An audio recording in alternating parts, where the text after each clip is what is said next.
ఈరోజు మనకెంతో ఇష్టమైన దేవుడు వినాయకుని కథ గురించి చెప్పడానికి నేను మీ ముందుకి వచ్చేసాను. మీలో ఎంతమందికి వినాయకుడి కథ గురించి తెలుసు? ఇప్పుడు కథలోకి వస్తే మన కథలో హీరో వినాయకుడు.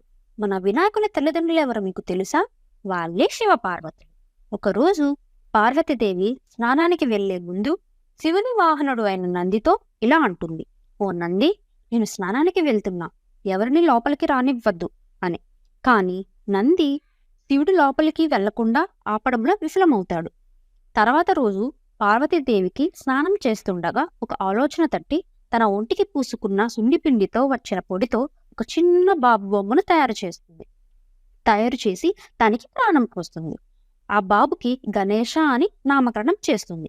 గణేష అంటే ఎవరో కాదండోయ్, మన హీరో వినాయకుడే. మన వినాయకుడితో పార్వతీదేవి ఇలా అంటుంది, ఓ గణేష, నేను స్నానానికి వెళ్తున్నాను, ఎవరిని లోపలికి రానివ్వద్దు అని.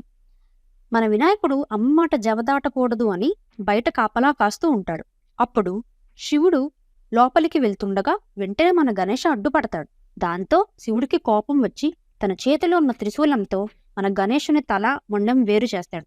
దాంతో పార్వతీదేవి బాధతో తన కొడుకుని తనకి తిరిగి ఇవ్వమని శివుడిని కోరగా శివుడు తన సహచరులతో ఇలా అంటాడు, ఏ జీవి యొక్క తల్లి ఆ జీవి ఎదురెదురుగా పడుకుంటారో ఆ జీవి యొక్క తలని తీసుకురమ్మని చెప్తాడు.